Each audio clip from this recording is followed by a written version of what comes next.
Chapter 18. Priests and their dignity.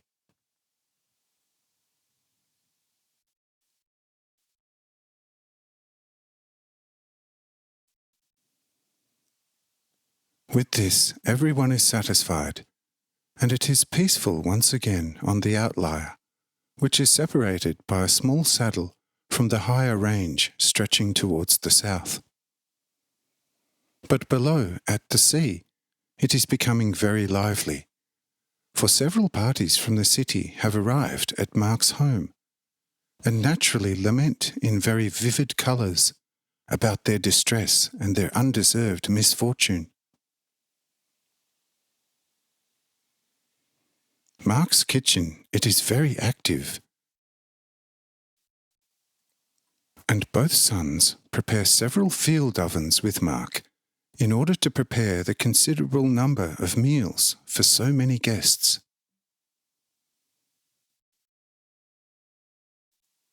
Some of those who arrived from Caesarea head for the mountain, because they have already seen people on it from far off. But when they see Romans, they immediately pull back again, for they believe that the latter are keeping a sharp watch here in order to round up those fleeing and to direct them back to the still burning city to help put it out, which would have been very particularly inappropriate for the arch-Jews on this, the Sabbath. For in Caesarea lived some arch-Jews who, without being exactly Pharisees, took Moses' laws very terribly seriously. And this was a new moon Sabbath, which was always treated more strictly than a usual one. Therefore they were, after the disastrous events of the previous evening, as if newly refreshed with ashes on their shorn heads and with torn clothes, much stricter than on any other Sabbath of the new moon.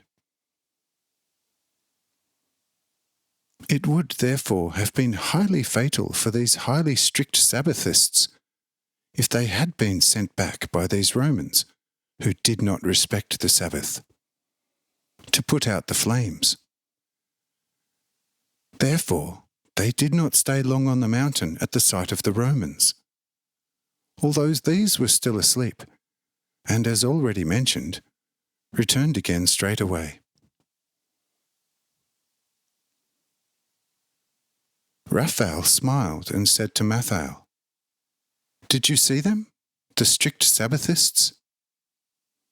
They quickly cleared off at the sight of the Romans.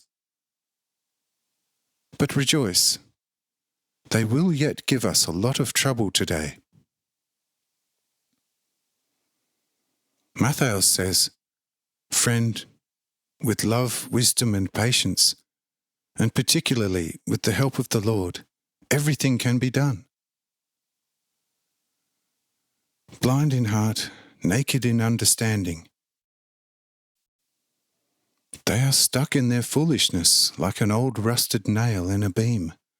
The poor people.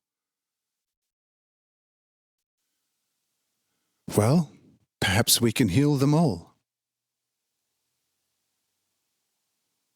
Raphael says, "Friend, as long as a person is foolish, things are easier.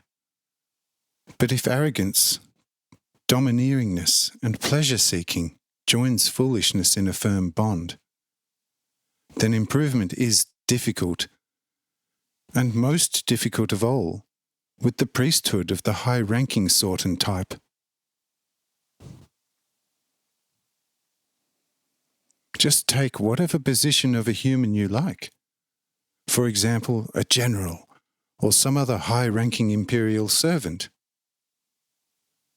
As long as he stands in his office, he will make use of the respect and honour awarded to him, and it is acknowledged.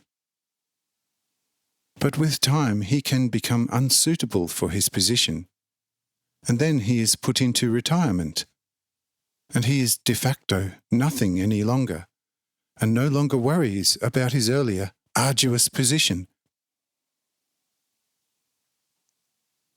The high priest, however, retains his reputation until the grave. And after his death, the surviving priests have a temple-like monument set up to their own honour and exaltation, and give him a divine reverence. The priesthood, therefore, knows how to keep the position untouchable for long periods, and to protect it in all thinkable situations. Just go up to such a die-hard priest, with whom you can easily notice how much he is in the wrong and stuck in lies. You will achieve nothing with him. He keeps his position high above that of an emperor, because he thinks himself to be a representative of God on earth. He therefore will not exchange his position with any other in the world.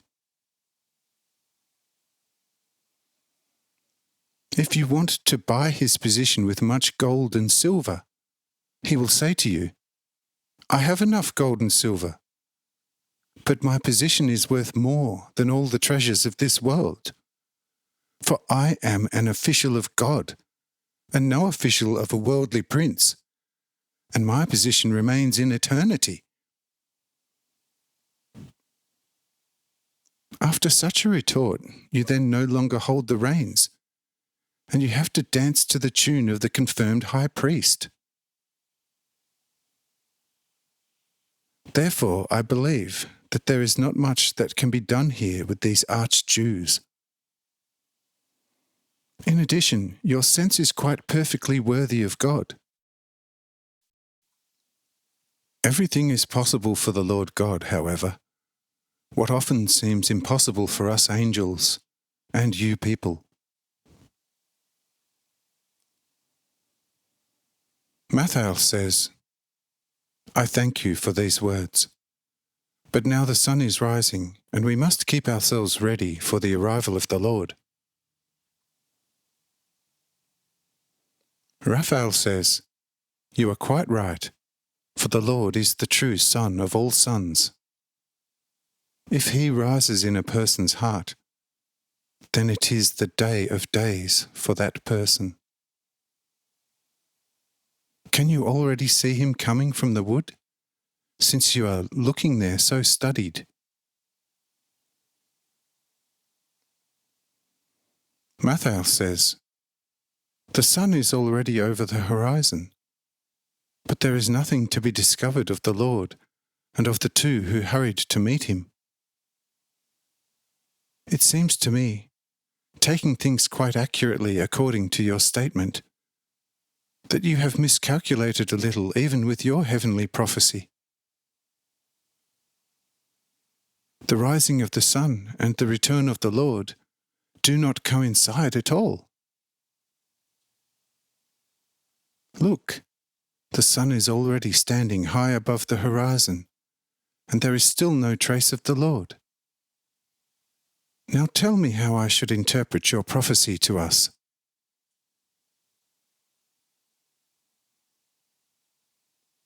Raphael says, "But you must also direct your eyes over there to where he is coming from, and not over there from where he is not coming. Look around, and you will then immediately convince yourself that I have not made any false prophecy."